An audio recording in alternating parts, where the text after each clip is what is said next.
de Globovisión.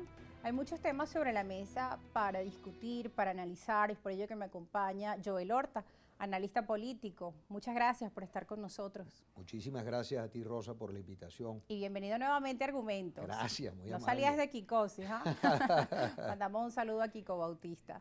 Bueno, veíamos las noticias en el segmento anterior, destacando como elemento positivo esa llamada telefónica entre los cancilleres de Guyana y de Venezuela. Rescatamos esto porque te digo que ha habido mucha tensión, lo veo en los chats, en los grupos, la gente que pregunta, ¿qué va a pasar? Vamos a una escalada militar, ¿qué va a pasar con este nuevo mapa de Venezuela donde dice que este territorio que sabemos que nos pertenece, pero ahora está plasmado en un mapa? ¿Qué significa el establecimiento del Estado de Guayana Esequiba? ¿Cuáles van a ser las reacciones de Guyana? ¿Quiénes son sus aliados? Es decir, también se crea pues este clima de tensión y de preocupación por las acciones que pueden estar por darse. Este elemento lo rescato y lo califico como positivo, una llamada telefónica entre ambos cancilleres donde Venezuela exhorta a ese acuerdo de Ginebra, que justamente es la comunicación entre las partes, ¿no?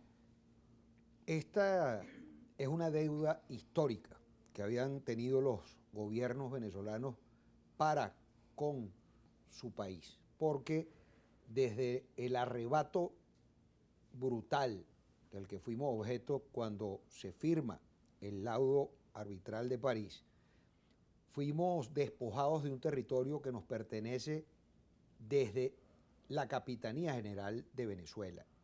Nosotros tenemos todo el tema documental que nos permite argumentar que ese territorio es venezolano. Luego pasan los años, llegamos al año 66, se firma el Acuerdo de Ginebra y de allí en adelante comenzó a estirarse la arruga y a estirarse la arruga, y debemos decir que la acción de Guyana era lógica ante la pasividad venezolana. De modo que el haber llamado a ese referéndum consultivo fue una estrategia absolutamente acertada del Estado venezolano a través del gobierno, porque hay que diferenciar. El tema territorial no es un problema del gobierno de turno, es un problema del Estado venezolano.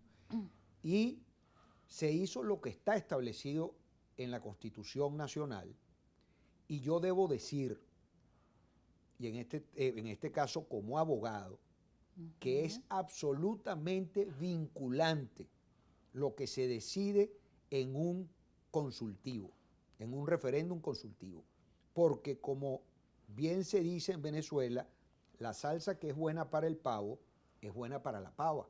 Aquí se han hecho 7 referéndums, y esos 7 referéndums han sido acatados por el gobierno, incluyendo aquel consultivo que perdió el presidente Chávez por unos poquísimos votos. Entonces, si en ese momento fue vinculante, como en efecto lo establece la Constitución venezolana, en el artículo 70. En su artículo 70, este es absolutamente vinculante. Y el gobierno nacional, que es el instrumento del Estado venezolano para cumplir con ese mandato del pueblo soberano, tiene que hacerlo como lo está haciendo. Y cuando banalizan el tema del referéndum con los votos y pretenden compararlo con una elección interna de un sector minoritario de la oposición, a mí me da vergüenza. Y cuando además cuestionan el número de venezolanos que votaron, también me da vergüenza, porque es un número muy fácil de sacar, Rosa. El gobierno, el oficialismo, tiene una base electoral de cerca de 4 millones de votos, que los acaba de sacar en el año 21. Y la oposición venezolana no radical sacó 3,5 millones de votos. Ahí ya van 7,5 millones de votos. Y los venezolanos que no militamos en ninguno de los extremos ni de los polos, ¿no fueron acaso venezolanos por su nacionalismo, por su patriotismo, por su venezolanidad a votar?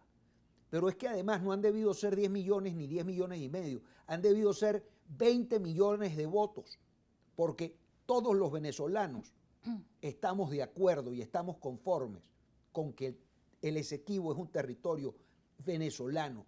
Y la gente, cuando decía, o un sector muy radical de la oposición, es que la soberanía no se consulta, se ejerce. Pues eso es falso. Se consulta y se ejerce ambas. Ambas no son contradictorias. Y está siendo demostrado. Se consultó y ahora se ejerce la soberanía. Porque el acto de ayer es un acto que hay que revisarlo por el metamensaje que transmite, que envía. Se hace desde la Academia Militar de Venezuela.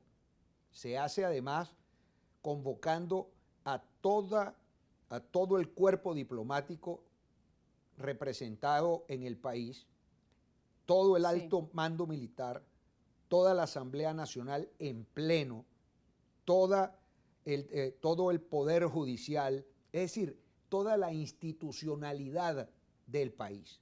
¿Respaldados por qué? Respaldados por los votos de los ciudadanos que asistimos a decirle, a darle un mandato al Ejecutivo y decirle, ahora ocúpese, ahora haga lo que debe hacer. Y esta llamada que ofrecen los cancilleres a solicitud de Guyana, leíamos además, no es de manera gratuita, porque después de la afrenta del izar una bandera guyanesa en territorio nuestro, yo saludo y felicito la valentía de los pemones que echaron abajo esa bandera e izaron tenemos esas imágenes por ahí, el tricolor venezolano, porque yo siempre dije que si allí había que izar una bandera tenía que ser la tricolor que trajo Miranda cuando comenzamos nuestra gesta independentista. Esa deuda histórica va a comenzar a ser saldada en este instante y ya se están abriendo las carreteras que deben abrirse, ya tendrán nuestras fragatas que empezar a custodiar nuestro mar territorial, ya se tiene una autoridad única, ya tenemos un mapa con el que soñamos los venezolanos desde toda la vida y ya tendrán ahora que sentarse a negociar en términos muy distintos, no solo el gobierno guyanés, sino también la ExxonMobil y el resto de las empresas que explotan ilegalmente el petróleo en esa zona, al igual que el gas y muchos otros recursos, porque allá hay una grandísima explotación maderera, allá hay una gran explotación aurífera, allá hay una gran explotación hídrica. De modo que los venezolanos deben también saber, Rosa, que allí se encuentran 26.000 billones de barriles de petróleo ultraliviano, miles de millones de pies cúbicos de gas. Que para poner en contexto a nuestra audiencia, es un petróleo que no necesita pasar por la refinación, como el petróleo de la faja petrolífera del Orinoco, que es extra pesado, es decir, es una zona con abundantes recursos y además que tiene todas estas riquezas. Condiciones que, bueno, pero además, Rosa, anhelan las transnacionales el recurso también más importante, que es el recurso hídrico, porque nosotros los seres humanos podemos vivir sin electricidad, podemos vivir sin combustión, distinto a la de la madera, por ejemplo, pero no podemos vivir sin agua. Entonces, esa zona es de las más importantes reservas acuíferas del planeta. Y ese tema ambiental que fue tocado ayer también en el Consejo Federal de Gobierno es fundamental, porque la depredación que han hecho allí en los últimos años el gobierno de Guyana en conjunto con grandes corporaciones, no solo norteamericanas, sino de algunos otros países, tiene que ser investigado y tenemos nosotros como Venezuela que ser resarcidos por los daños que allí se han producido. De modo que el tema guyanés, o el tema ahora guayanés, como debemos llamarlo, es de suma importancia para nosotros los venezolanos. Bueno, tenemos que ir a una pausa, Joel, pero es un tema que pica y se extiende, son muchos los elementos que abordar al regreso de la pausa. También la población venezolana dice, bueno, es importante, como tú mencionas, el tema ecológico en el Esequibo, pero también hay otros elementos en nuestro país, en otras áreas del territorio venezolano, como el Estado Bolívar, donde la población también dice, ojo, pero también no dejemos o no pasemos la página a otros problemas que también hay, por ejemplo, en el Estado Bolívar, con el tema